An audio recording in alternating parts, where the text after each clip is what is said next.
Back here on HQ, 4 teams still alive for a Super Bowl title, but all the rest getting ready for the draft 3 months away. Number of teams looking for a quarterback. According to our Ryan Wilson, nearly a quarter of the teams will likely consider a quarterback in the very first round, and those are some of them, with the Commanders having the number 2 pick right behind the Chicago Bears. But Ryan has the Commanders ahead of the Bears on this list. So let's discuss. We've got Ryan with us. We also have draft analyst Charles Davis here. Ryan, let's start with the Commanders. They benched Sam Howell at the end of the season after a promising start. They are drafting right behind Chicago. Is it more a question of who they will draft and not if they will draft a quarterback? That's right. I think it's who, right? Because as we get through this process, the Commanders have their new GM and Adam Peters. They're going to find their new head coach shortly here. And you mentioned Sam Howell. Had some flashes last year, but down the stretch, he struggled, took a lot of sacks, made some poor decisions. As a day 3 guy and as a new operation coming in terms of the GM and head coach, you're not tied to Sam Howell. And if you have the number 2 pick, and the saying is you don't want to be picking here often, get the quarterback position right, and then you can build the rest of the pieces. The only if that I have here, because the Commanders have picked 36 and picked 40, do you take Marvin Harrison Jr. here? Because Curtis Samuel is out of contract, Jameson Crowder and Byron Pringle also out of contract. Is that too good to pass up? Or do you go with someone like Drake May out of UNC, who's going to be a bona fide franchise-type player? You just have to be able to get the most out of him, and that'll be the question that they'll have to entertain. And I think it's an intriguing one, but I think ultimately you end up going with the quarterback here. Jason, if you're looking for a quarterback, you're hoping the Bears decide to stick with Justin Fields. But, Charles, it seems like at this point it's kind of swung the other way, where toward the end of the season it felt like the Bears might stick with him. Pete Prisco yesterday said it's extremely likely now that he thinks the Bears will draft a quarterback, Caleb Williams, number 1 overall. You agree? Yeah, I think Pete is reading tea leaves that everyone else is reading. It's really not that difficult when you let your play caller, Luke Getsy, go, your offensive coordinator. That team seems to tell you that you're trying to start over again. And they brought in Shane Waldron from Seattle to be the new offensive coordinator, so you're looking for a new match. What's interesting about it is with the Bears sitting up there with that number 1 pick, Shane Waldron, the type of players he's coached in the past when he's a passing game coordinator at the Rams and then, of course, with Seattle, not the super mobile guys. Caleb Williams plays a lot of off schedule and does some spectacular things. Drake May, a little bit more of the pocket passer, although he has some mobility to him. But I don't know if Chicago fans are ready, Ryan, to hear the name of another North Carolina quarterback called, because that was Mitchell Trubisky when they drafted him before. So it certainly looks like Caleb Williams, right now as we sit here, appears to be the choice, and probably be a lot of applause in Chicago if they go in that direction. Yeah, and I wondered kind of the same thing about the Commanders. They had Sam Howell, and if they were to take Drake May, how the fans would feel about that. Let's move to the Patriots, Ryan. They're drafting 3rd. Bill Belichick gone, but a protege is in the wings, and Gerard Mayo, who's taken over. Do you think that maybe Mayo would be more receptive to drafting a dynamic quarterback like a Jaden Daniels as opposed to Bill Belichick? I sure hope so, because the lack of dynamism at the quarterback position has been what has haunted that franchise in the post-Tom Brady world. Don't forget, they went after Cam Newton late in the process. Mac Jones ended up beating him out his rookie season in training camp. So they had the idea of going with a dynamic quarterback who had athleticism and arm strength. Jaden Daniels is that and then some. Now, if he were built like Cam Newton, he'd probably be in the QB1 conversation. He's a little slight of frame in terms of your quarterback wanting to take too many hits. He reminds me a lot of Lamar Jackson in that sense, but not quite as heavy. So he'll need to add some weight. But you see Mac Jones here. It started out strong, and then things went sideways, and then eventually off the cliff. Gerard Mayo is a holdover, quote-unquote, from the Bill Belichick era, but it feels like a completely new regime, a completely new mindset about how they're going to approach building this team. Now, again, they're picking 3rd here. We'll see if there's another quarterback here that they like, if Drake May slips or Caleb Williams slips or whatever. Marvin Harrison Jr. could again be in the conversation here because they desperately need help at wide receiver, but I think you need to get the quarterback position taken care of first, and then you can fill in all the other pieces. This wide receiver class is incredibly deep, so I think it would be interesting if they passed up on a quarterback here to take Marvin Harrison Jr. So I think the quarterback is the call here again, too. All right, the 4th team on Ryan's list for teams that are likely going to at least consider a quarterback in the first round is an interesting one. The Minnesota Vikings, Charles. Kirk Cousins coming off an injury. They would have to pay him more money. He is a free agent. What do you think the Vikings should and will do?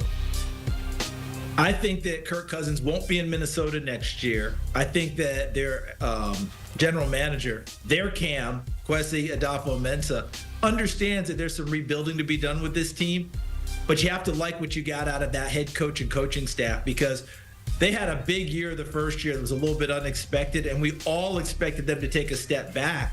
But they stayed in the hunt the entire way. That tells you a lot about what Kevin O'Connell's putting out there and what his staff is preaching and people buying it. So they may be in a little bit of rebuilding mode. So Cousins goes, in my mind. Now you have a decision to make about who runs your team. Is it Nick Mullins? Is it Josh Dobbs? Is it Jaron Hall, who was a rookie last year? Do you go out and get a bridge guy who's a veteran?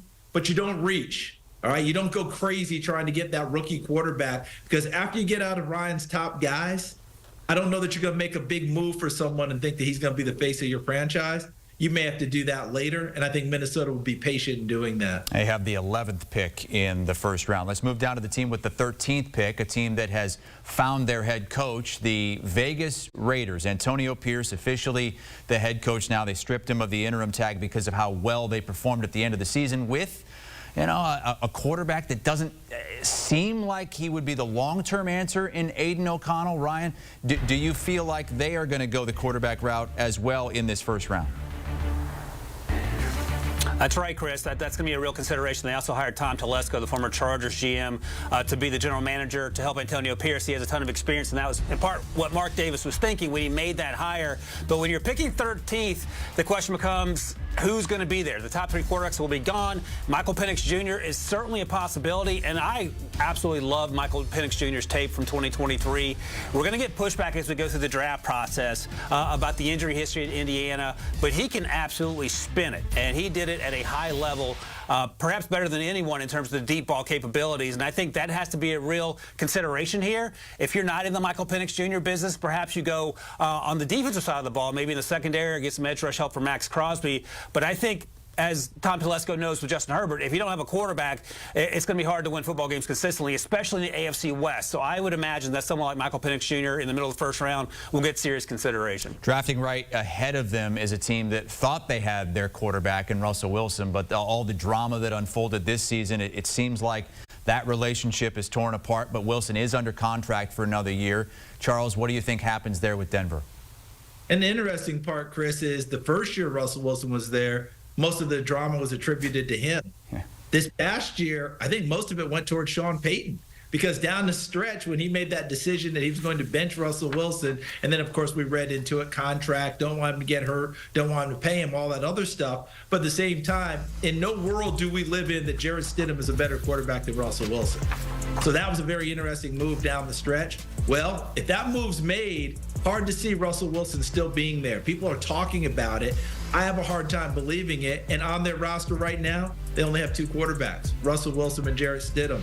So are they able to find a quarterback in the draft? Of course. Ryan's got a great list of quarterbacks. But again, how high are you going to get someone that you're going to draft as a first rounder, unless you're making a big move up to get someone? And by the way, Sean Payton as a head coach, when has he ever taken a rookie right from day one and that's been his quarterback? Mm-hmm. It's always been a veteran guy that he's nurtured and taken over the top or taken to better heights.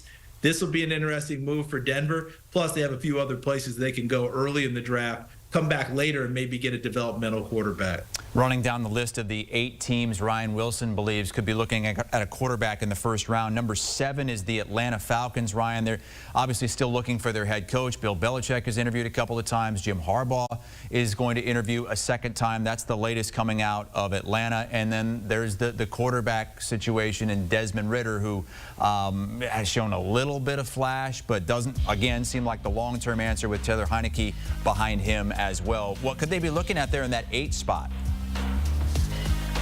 Desmond Ridder is one of the most interesting young men I've talked to through the draft process. He's a leader through and through, but the issues that I had with him coming out of Cincinnati are the ones that have haunted him early in his career, and that's with accuracy. And we saw that, and that's part of the reason he was benched several times and Taylor Heineke had to play. So when you're picking 8th overall and you're the Falcons, that is prime spot to trade up if you love one of these quarterbacks. I think it's interesting. You mentioned the head coaches that could possibly get the job, Chris. If it's Harbaugh, we know that Harbaugh gets the most out of his quarterbacks no matter who they are. Alex Smith, Colin Kaepernick, J.J. McCarthy, and he has turned those guys around quickly. So maybe you're less concerned about the quarterback if it's Harbaugh. If it's someone like Bill Belichick, who's more defensive minded, but certainly a Hall of Fame coach, best ever, maybe you think about trading up and trying to get a Drake May or trying to get a Jane Daniels, because with all the weapons on this offense, it is hard to wrap your brain around how ineffective they were so consistently under Arthur Smith last year.